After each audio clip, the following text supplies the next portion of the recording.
les femmes qui font le trottoir ne comptent pas. Il a mis son pistolet sur ma tempe en me menaçant. Je vais te buter. Après, il m'a arraché le portable des mains et l'a fracassé.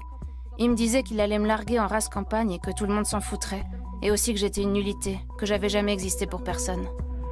En voulant fuir la pauvreté, elles deviennent le jouet de trafiquants d'êtres humains, qui les obligent à se prostituer. Je ne me suis pas laissée faire. J'ai pleuré en lui disant que je ne voulais pas faire ce qu'il me demandait. Alors, il m'a menacée. Il m'a tabassée et il m'a dit qu'il raconterait tout à ma famille. Elles sont traitées comme de vulgaires biens d'exportation, avant d'être sacrifiées sur l'autel du sexe pour une bouchée de pain. Il y a des femmes qui vivent dans une telle misère qu'elles s'offrent pour 4 € dans ce quartier. L'Allemagne passe pour être le bordel de l'Europe. Et pour Julia, pas question d'accepter ça.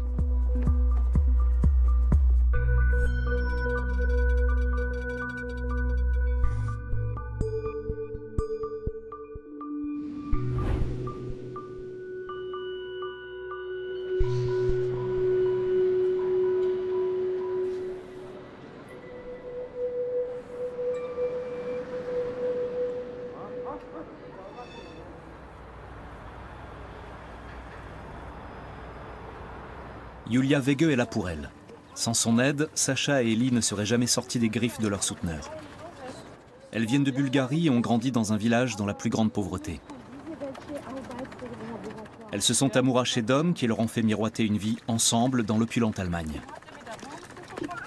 Ce n'est qu'une fois débarquée à Mannheim, une ville du sud-ouest de l'Allemagne, que Sacha a appris ce qui l'attendait. Bien sûr que je n'étais pas d'accord. Il a menacé de me descendre et de faire disparaître mon corps. Il m'a séquestrée pendant 2 ou 3 jours, et puis après, il m'a flanquée sur le trottoir. Quand j'y repense, je suis absolument sûre qu'il avait tout prémédité. Mais comme j'étais amoureuse, je n'y ai vu que du feu. L'amour rend aveugle. Amour toujours. C'est la litanie de la méthode des lover boys. Les coups viennent après. Il faut bien asservir ses proies.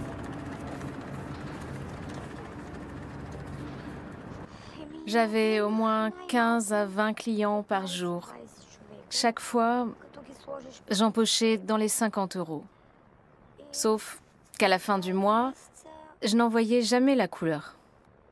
Il ne me restait pas plus de 200 ou 300 pour vivre. Il gardait tout le reste. Tout. 20 clients par jour. 20 hommes qui n'en veulent qu'à leur sexe. Un programme insoutenable.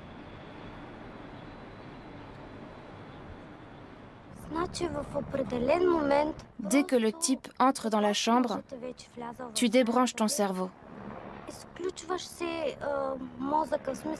Tu fais comme si tu n'étais pas là pendant ces 20-25 minutes où ça se passe. C'est une manière de protéger son cerveau. Sacha a un enfant d'1 an. Ellie envoie de l'argent à ses jeunes frères et sœurs en Bulgarie. Aujourd'hui, elles gagnent leur vie en faisant des ménages. Elles ne roulent pas sur l'or, mais au moins, elles ne vendent plus leur corps. Sans Julia, elles ne s'en seraient jamais sorties, insiste-t-elle.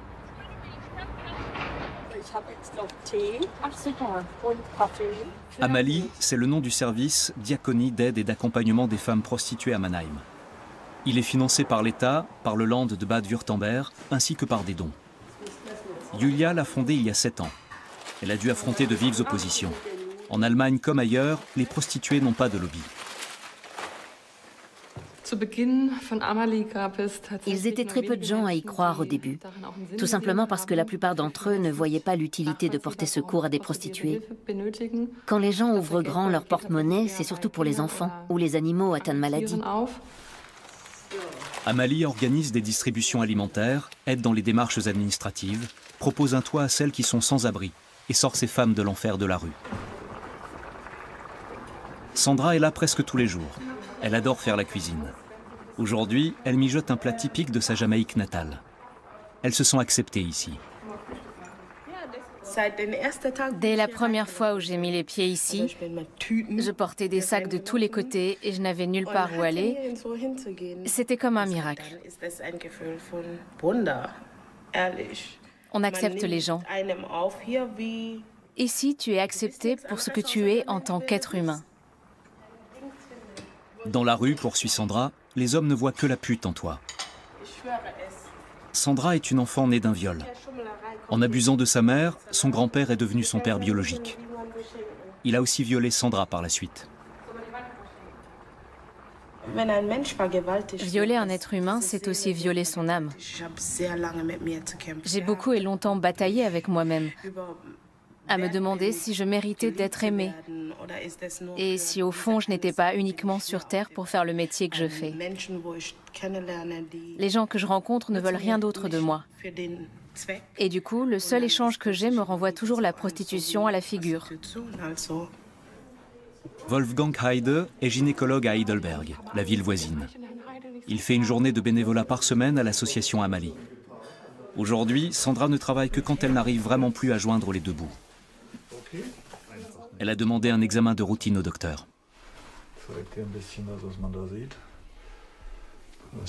Tout m'a l'air d'aller parfaitement bien. Tout est normal. C'est loin d'être toujours le cas. Beaucoup de prostituées souffrent de saignements, de douleurs, d'inflammations. Les blessures psychologiques s'ajoutent à ces souffrances. Ces femmes sont toutes profondément traumatisées. Elles portent un énorme poids sur leurs épaules. Quand vous les rencontrez, elles peuvent paraître joyeuses et enjouées, mais elles ont une phase plus sombre en elles. Leur vie n'est qu'un cauchemar sans fin. Elles ont l'âme ravagée. Elles sont incapables de se projeter dans une relation, dans quelque chose de suivi. Elles n'éprouvent que méfiance envers l'autre, surtout envers les hommes. C'est la destruction pure et simple de l'âme d'une femme. Si les proxénètes sont coupables, les hommes qui font appel à leur service le sont également. Je crois qu'il faut s'adresser aux clients directement et bien leur faire comprendre le mal qu'ils infligent. Peut-être dans ces termes. Messieurs, quand vous y allez, réfléchissez 2 secondes aux épaves que vous allez laisser derrière vous. Ces femmes ne sont pas des robots. Ce n'est pas de la blague de saccager des vies humaines. Ces femmes n'ont pas leur libre arbitre. Elles se laissent violenter en échange d'un peu d'argent.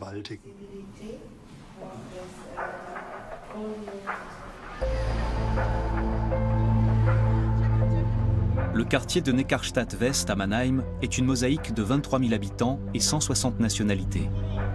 La majorité d'entre eux n'a qu'une hâte, en repartir. Il n'y a presque pas de travail. Les logements sont souvent délabrés et néanmoins hors de prix. Le quartier est classé zone rouge, mais la prostitution y bat son plein.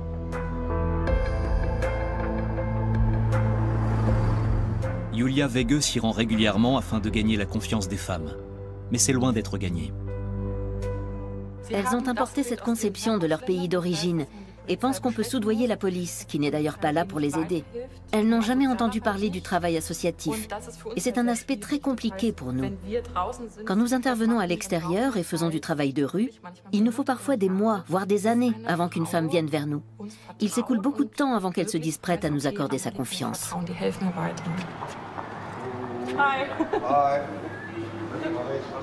On peut rentrer ? Oui, oui, entrez.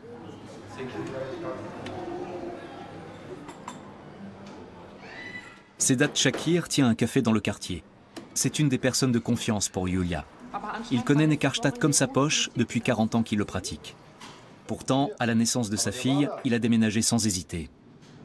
Je ne pourrais pas voir mon enfant grandir dans ce quartier.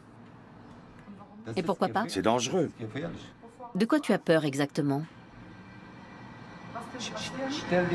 Tu sais le nombre de gens qui se font dévaliser dans la rue chaque semaine? On leur pique leur portable, leur argent, leur sac.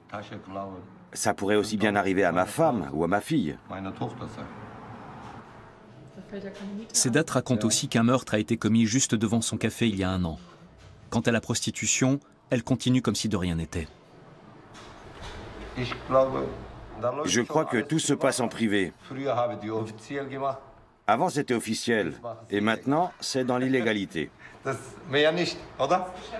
Les affaires tournent bien et c'est généralisé. La rue, les hôtels, les appartements, tout est bon. Quelques pâtés de maisons plus loin, tout est à l'arrêt. La pandémie est passée par là. Les bordels du quartier chaud de Mannheim ont baissé le rideau. Quelques propriétaires en profitent pour rafraîchir leur établissement.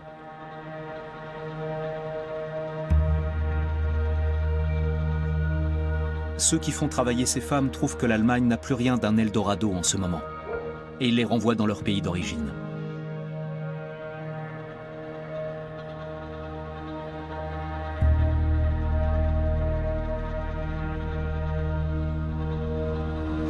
En Roumanie notamment. Les tarifs sont moins élevés qu'en Allemagne, mais l'activité se poursuit sans encombre. La prostitution y est illégale, mais la police ferme les yeux ou se sert au passage. L'ancien pays de l'Est est l'un des plus corrompus d'Europe.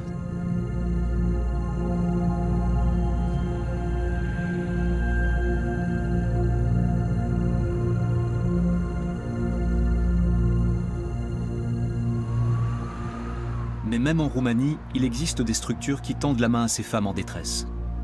C'est le cas de l'association Aras, qui leur fournit masques chirurgicaux, tampons hygiéniques et préservatifs.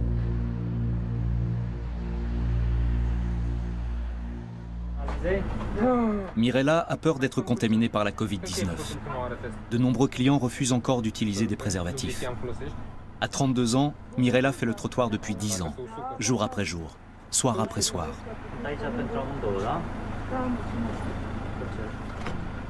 Je ne trouve aucun travail ici. J'ai bien essayé de me faire embaucher, mais ça n'a pas marché. Quand je vais à un entretien, on me dit qu'on va me rappeler le lendemain, et puis plus personne. Je continue de faire le trottoir. Je ne gagnerai rien sinon. Et je dois bien payer mon loyer et acheter le minimum comme la nourriture et les vêtements. Je ne peux pas faire autrement car je n'ai aucun revenu. La rue, sinon rien. Le dénuement des femmes prostituées est beaucoup plus criant en Roumanie que dans les pays de l'ouest de l'Europe. Selon Dan Popescu, personne ne ferait cas d'elle si elle rentrait au pays. La prostitution reste un sujet tabou en Roumanie.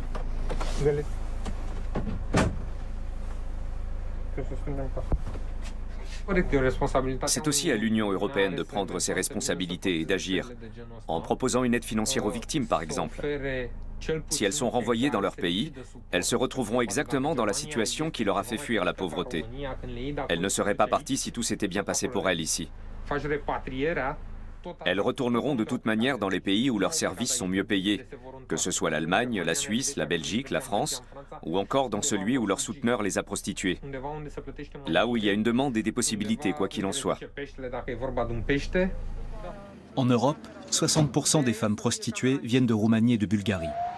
Presque la moitié d'entre elles sont mineures.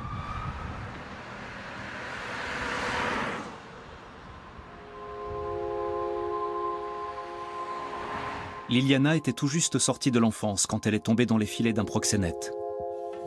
Quand sa mère s'est engagée dans une nouvelle relation, elle a mis Liliana sous la protection de son nouveau petit ami. Il a proposé ses services ainsi que ceux d'autres filles à des trafiquants d'êtres humains. Il nous a fait mettre en ligne en plein milieu de la rue. On devait être entre 13 et 14 filles, je ne sais plus exactement. En tout cas, on était beaucoup, comme des poulets. Il a demandé à l'autre laquelle tu veux, et le type m'a pointé du doigt. Il a dit celle-là. J'étais mineure. Mineure. Il croyait que j'avais dans les 17 ans, mais j'en avais même pas 14. Même pas 14 ans. Il m'a fait faire un passeport avec ma signature, sans l'autorisation de mes parents, qui aurait pourtant été nécessaire. Et c'est comme ça que je suis partie pour l'Italie. Liliana a été brinque-ballée entre l'Italie, la Hongrie et la Roumanie. Des années de descente aux enfers. Il y a eu tellement d'épisodes horribles. Le pire a été quand on m'a mis un pistolet sur la tempe. Pareil quand on m'a abandonnée. Quand on n'aurait pas parié le moindre cent sur moi. Quand j'ai été battue ou réveillée sous les coups. Quand tous ces porcs posaient leurs mains sur moi. Ces moments de ma vie sont tous aussi terribles les uns que les autres. En même temps, ils m'ont rendue forte. Je suis un être humain qui a de la dignité. Je relève la tête et ne la baisse jamais, devant personne. C'est finalement la police qui l'a libérée. Elle a trouvé refuge dans cette maison, le siège de Generație Tânără, qui veut dire jeune génération. Mariana Petersel a fondé cette association il y a 20 ans. Elle accueille les prostituées et s'occupe de leur réinsertion dans la société.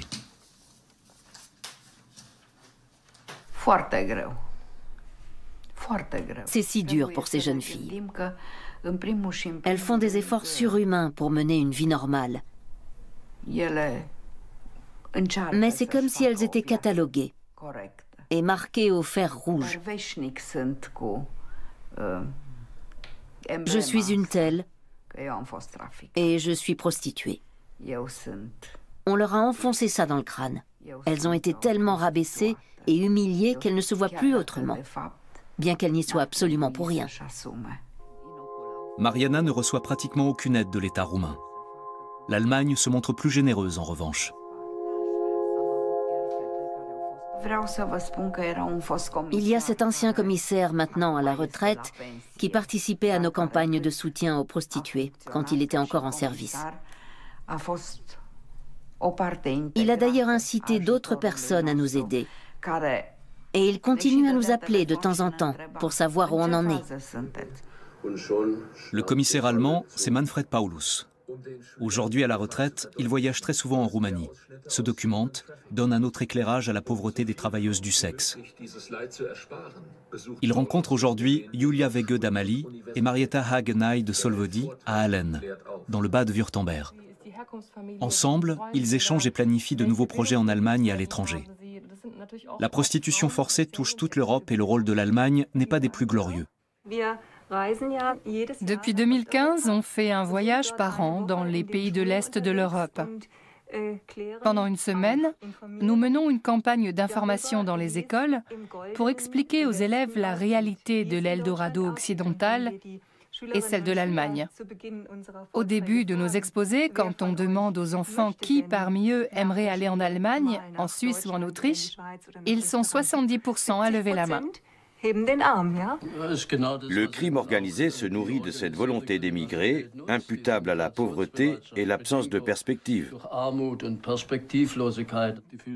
D'après Manfred Paulus, les femmes sont recrutées par des proxénètes qui leur promettent le grand amour et les font passer en Europe de l'Ouest. C'est là qu'elles comprennent ce qui les attend vraiment. Elles sont volontairement poussées au désarroi, à la dépendance, et on leur fait clairement comprendre que désormais, elles sont entièrement entre les mains de leurs souteneurs. Elles n'ont plus de passeport, plus de portable. Tous les ponts sont coupés pour demander de l'aide. J'ai recueilli le témoignage d'une jeune femme complètement bouleversée. Elle m'a avoué qu'elle ne savait pas à quel point c'était terrible. Comme la prostitution est légale en Allemagne, elle partait du principe que tout devait bien se passer. La réalité s'est avérée tout autre. Elle a été brutalement violée à plusieurs reprises et on l'a mise au pas.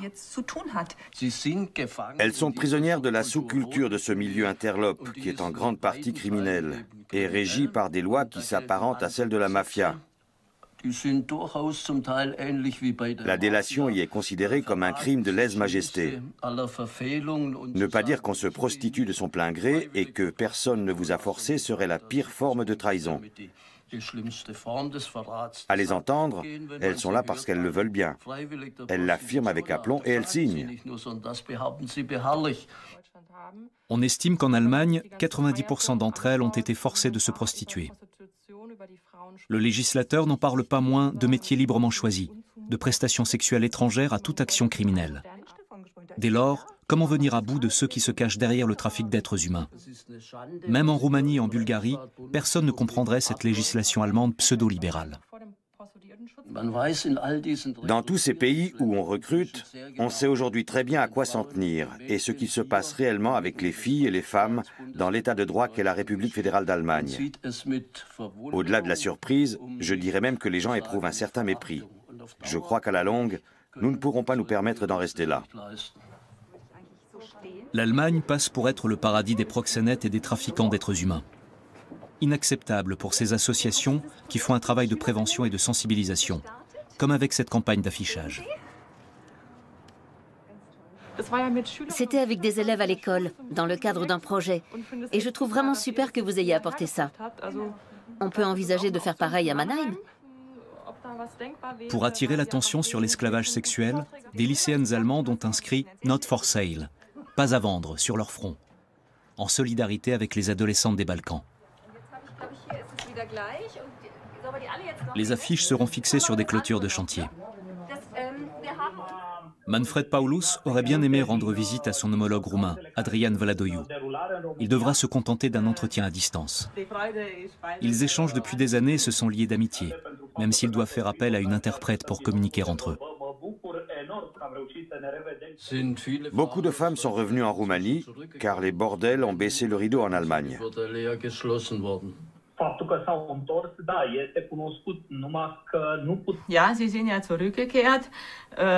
Elles sont revenues, mais elles n'ont pas été déclarées. Elles n'entrent pas dans les statistiques. Mais on constate que la prostitution de rue a augmenté en Roumanie. Le commissaire Adrian Vladoiu travaille à l'Agence nationale contre le trafic d'êtres humains dans la ville de Brașov. Ses services administratifs accompagnent les victimes au procès et les met en contact avec les organisations humanitaires. Il se plaint du peu de difficultés rencontrées par les proxénètes et les trafiquants d'êtres humains en Allemagne. L'Allemagne est dans une situation particulière, puisque la prostitution y est légale. Il y a beaucoup de filles qui y vont en étant persuadées qu'elles vont exercer une activité encadrée par la loi, alors qu'elles sont en réalité victimes d'un trafic d'êtres humains. Elles se font embaucher par des clubs dédiés à ce business. La prostitution est un marché très lucratif pour le crime organisé.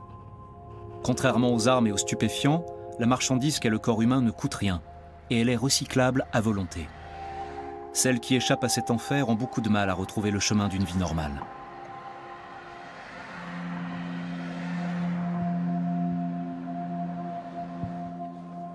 Mariana Petersel les aide dans cette épreuve.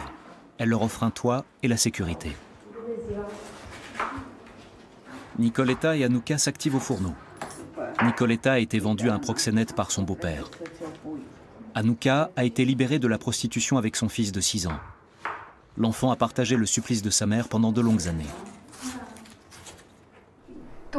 Tu n'es pas heureuse avec nous? Mais si, je suis contente. Vraiment? Tu es contente maintenant? Oui, Mais au début, tu avais peur. oui, Tu avais peur? oui. Et tu avais peur comment? Anouka a toujours pensé que quelqu'un voulait lui prendre son petit. C'est très difficile à vivre. Et jusqu'à aujourd'hui, elle ne parvient pas à s'enlever cette idée de la tête, bien que son fils soit déjà grand. Mariana Petersel ne chôme jamais. Aujourd'hui, elle veut retrouver une jeune fille qui a été vendue en Allemagne et qui est censée être de retour en Roumanie. Elle quitte Timișoara pour la campagne.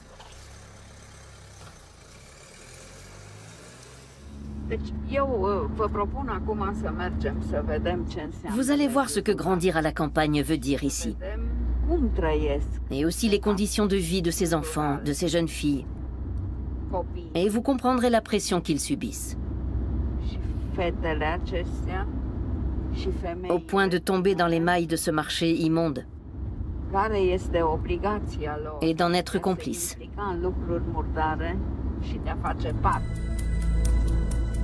Avec la Bulgarie, la Roumanie est le pays le plus pauvre de l'Union européenne. Le taux d'alphabétisation est très bas, le chômage très élevé. À la campagne surtout. Les femmes n'ont pas d'avenir ici. Elles sont des proies faciles pour les trafiquants d'êtres humains.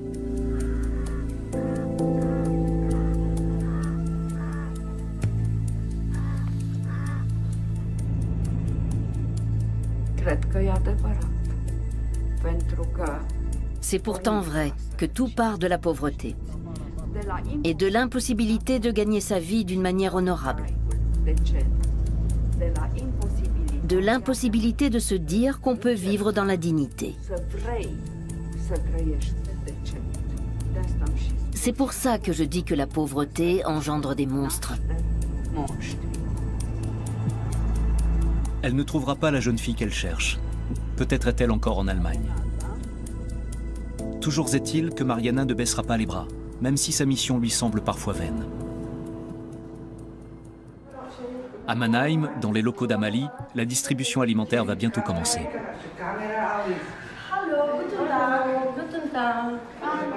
Les femmes qui sont venues travaillent dans le quartier. On a fait une collecte et voilà les dons qu'on a reçus. Je vous en prie, servez-vous. La prostitution, le lot des plus déshérités. Ces femmes viennent de pays comme la Bulgarie, la Roumanie, l'Albanie ou la Moldavie, les parents pauvres de l'Europe. 90% des femmes prostituées en Allemagne viennent de l'étranger. Nombreuses sont celles qui travaillent dans l'illégalité. Elles n'ont ni logement, ni couverture sociale. Elles ne sont même pas enregistrées. Certaines sont suivies par Julia depuis des années. Dans notre quartier, nous avons beaucoup de femmes qui se vendent à des tarifs très bas. Pour elles, ça représente parfois beaucoup d'argent, mais il faut qu'elles enchaînent les clients. J'ai connu des femmes qui en avaient jusqu'à 40 par jour. Sofia a une fille de 7 ans, restée en Bulgarie chez des parents. Dès qu'elle le peut, elle lui envoie de l'argent. Elle souhaite que sa fille connaisse une vie meilleure qu'elle. Sa famille ignore la source de ses revenus. Elle habite dans ce foyer où la petite voisine d'à côté est venue chercher un coin tranquille pour faire ses devoirs. Le loyer mensuel lui coûte 600 €.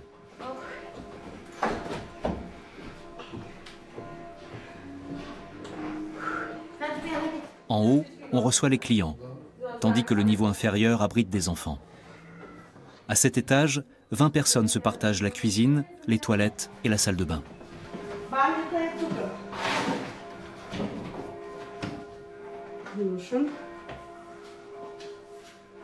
J'attends la réouverture du bordel. J'aimerais y retravailler. J'ai tous les documents qu'il faut. Il y a des villes où les bordels ont rouvert leurs portes, mais pas ici où c'est interdit. C'est pour ça que j'ai pris cette chambre. Il ne faut pas que la police me trouve. Je dois me cacher pour travailler. Et c'est ça le pire. Les bars et les cafés, qui sont en temps normal des forums de rencontres, ont fermé leurs portes à cause du confinement. Sandra connaît les sites spécialisés sur Internet. Il y a Ladies, Sugar Daddy ou encore Kaufmisch, achète-moi. On peut même passer par Facebook ou WhatsApp pour arranger un rendez-vous.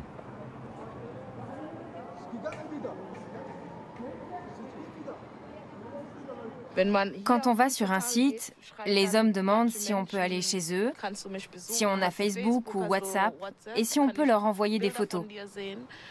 Si tu leur demandes quel genre de photos, ils te disent qu'ils veulent des photos où tu es nu et ce genre de choses. On peut voir qui a regardé nos photos. Les hommes intéressés nous contactent, ou c'est nous qui le faisons. Le marché de la prostitution se poursuit, illégalement. La police n'y peut pas grand-chose. Elle essaie donc d'autres approches en essayant par exemple d'engager le dialogue avec les prostituées et de gagner leur confiance. Amalie est de la partie.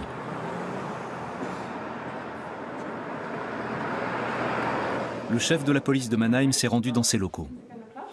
Andreas Stenger connaît bien le milieu dans lequel il a lui-même enquêté pendant de longues années. Avec Julia Wege, il veut essayer d'aider des femmes à s'en sortir. Et la crise du coronavirus en est peut-être l'occasion.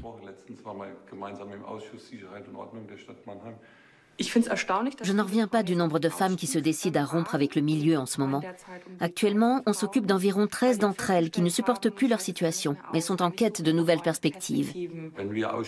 Ces femmes prêtes à témoigner de ce qu'elles ont vécu et à passer à autre chose doivent savoir qu'elles peuvent nous faire confiance. On a besoin de leurs déclarations pour remonter jusqu'à ceux qui tirent les ficelles et se font des ponts d'or sur leur dos.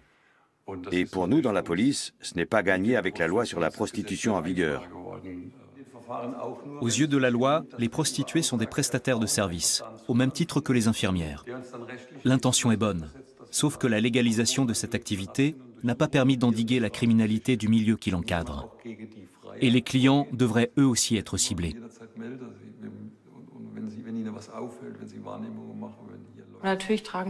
Les clients portent une grande part de responsabilité dans le désarroi de ces femmes.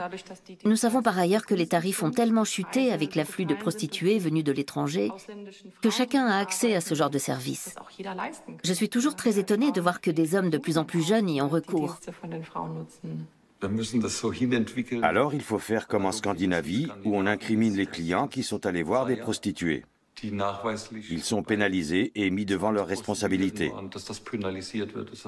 Il faudrait les associer eux aussi. En Suède, on sanctionne les clients depuis plus de 20 ans. Dans l'opinion publique, le marché du sexe est de plus en plus diabolisé. En revanche, en Allemagne, ce marché étant légal, les prostituées sont soumises aux cotisations de la sécurité sociale. Ça rimerait plutôt avec juste salaire et emploi sûr.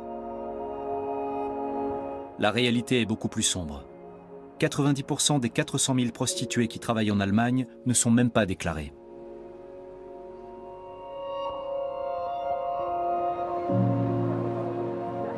Julia s'élève contre cette exploitation sexuelle des femmes. Grâce à Amalie, elle s'est constitué un réseau qui va permettre à des femmes de s'extirper de la prostitution forcée, tout en leur offrant des perspectives, d'un simple toit à un travail. Je m'engage dans un domaine que beaucoup de gens ne veulent pas voir. Quand les femmes qui s'en sont sorties viennent nous rendre visite avec leurs enfants, on passe de bons moments ensemble. Elles me confortent dans l'idée que ce qu'on fait ici, dans le quartier de Neckarstadt-West à Mannheim, est utile. Je réfléchis tous les jours à de nouveaux projets. Je me demande comment trouver de nouveaux soutiens, comment organiser le travail des bénévoles pour en tirer le maximum de bienfaits. Je dois dire qu'on a accompli des tas de choses dans ce sens ces dernières années. Sacha et Ellie s'en sont elles aussi sorties grâce à Amalie. Elles n'oublieront pas les années d'esclavage sexuel, mais elles ont retrouvé leur dignité.